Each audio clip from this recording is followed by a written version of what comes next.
Hey, this is Jake from Glitch Engineering and Escape Room. Check us out at glitchlearning.com if you're looking for a super fun way to teach coding and electronics to your students. Let's try this escape room. I'm going to try to escape with my character piece. Let's go ahead and go through the entrance door. Okay, there's the exit door here, but it's closed and I can't escape. I'm guessing there's going to be a way to open that later. And there's a button over here to the right. And then there's a laser with a sensor over here. Let's go see what that does. Character goes over here. Well, see those flashing lights?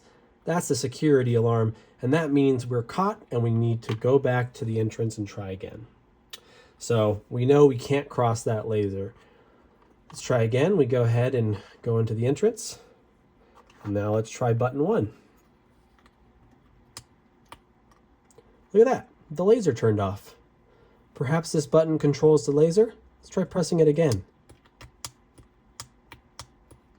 Oh, nothing seemed to happen. The door is closed for the exit and the laser is off. All right. Well, now we can explore this side of the room without setting off the alarm. There's a switch and there's a button. Let's try pressing this button and see what it does. All right, that button opened the door. Uh-oh, we can't escape though because the laser's back on. Let's see if button 2 does anything else. Nope. It just seemed to open the door and turn on the laser. Well, let's try this switch. It's in the right position. Let's go ahead and click it to the left.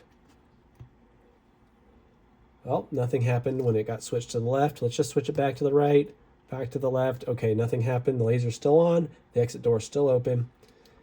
So it was previously in the right position. Now it's in the left. Let's see if button 2 does anything differently. Look at that. It does. It has the opposite behavior. Instead of turning the laser on and opening the door, it turned the laser off and closed the door. Well, maybe button 1 will have the opposite behavior too. Last time it closed the door and turned the laser off. Look at that. The laser's on and the door opened. It does have the opposite behavior. Looks like that switched the behavior of the buttons. Well, let's go ahead and exit. Woohoo! We escaped.